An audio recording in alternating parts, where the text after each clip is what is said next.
ধরো তোমাকে বললো যে সিলভার ক্লোরাইড দ্রবণের দ্রাব্যতা 30,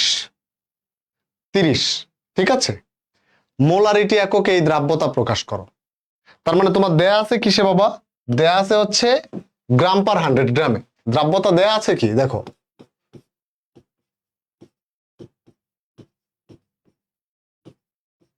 দেয়া আছে কত? দেয়া আছে 30 গ্রাম পার 100 গ্রাম। কত দেয়া আছে? 30 গ্রাম পার 100 গ্রাম। কারণ কি, ওই যে গ্রাম গ্রাম কাটা গেলে কি থাকে? 30 থাকে। তো বলছিলাম না যে এরকম যদি দেয়া থাকে, এই যে এটা কই একক কই, এই যে এটা যে একক বিহীন কোন একক দেয়া নাই, তাহলে ধরে নিবা গ্রাম পার 100 গ্রাম। ঠিক আছে, গ্রাম পার 100 গ্রাম। তাহলে এখন আমাকে বলো, এই যে গ্রাম পার 100 গ্রাম দিয়ে তুমি কি বুঝো? এইখানে 30 গ্রাম আছে 100 গ্রামের মধ্যে, তাহলে দ্রব কত?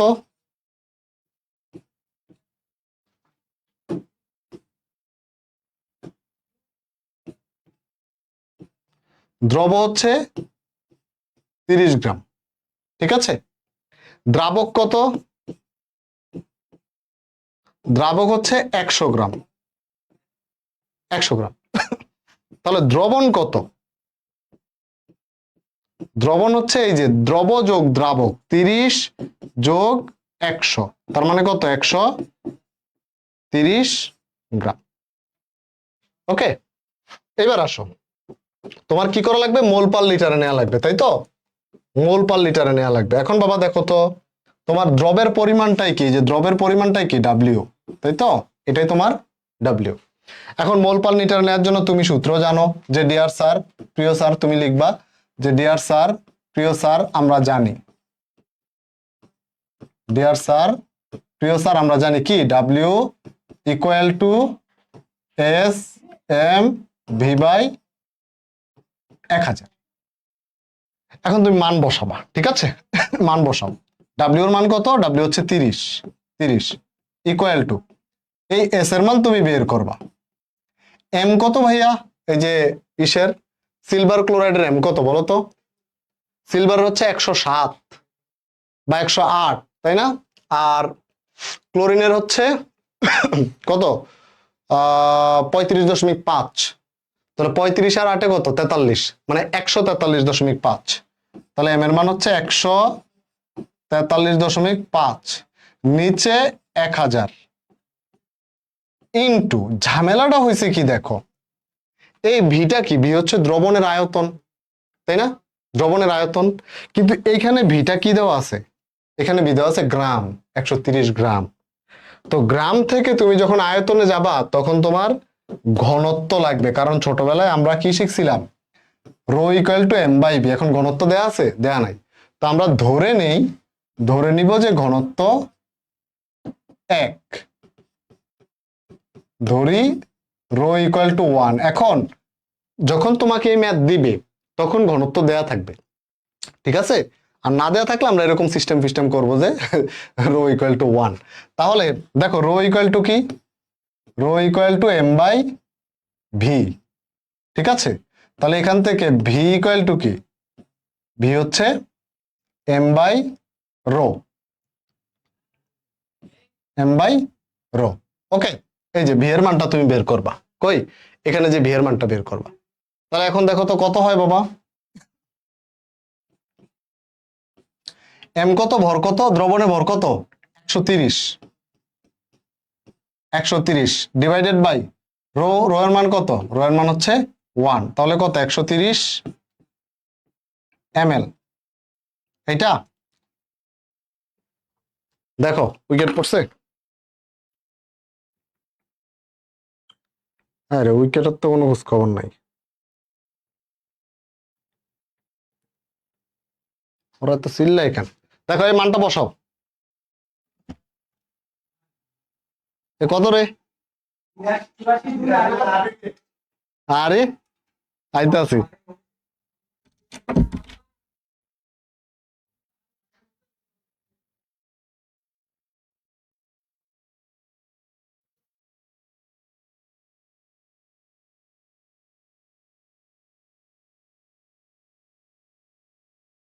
ওই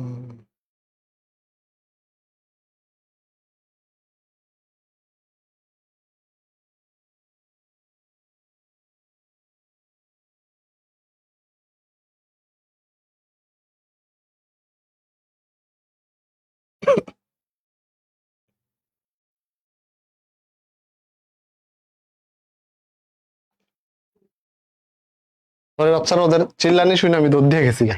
আচ্ছা এখন দেখো তাহলে তুমি বি এর মানটা কত পাইছো, 130 পাইছো, এই জায়গায় 130 বসায় দাও।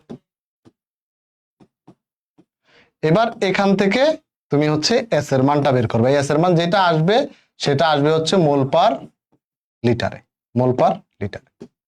এটাই তোমার অ্যান্সার। তো এটা হচ্ছে দ্রাব্যতার একক পরিবর্তনের সিস্টেম। আমরা এইভাবে দ্রাব্যতার একক পরিবর্তন করব, ঠিক আছে?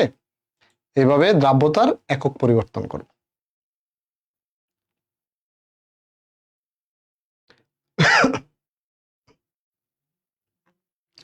বুঝছো সবাই?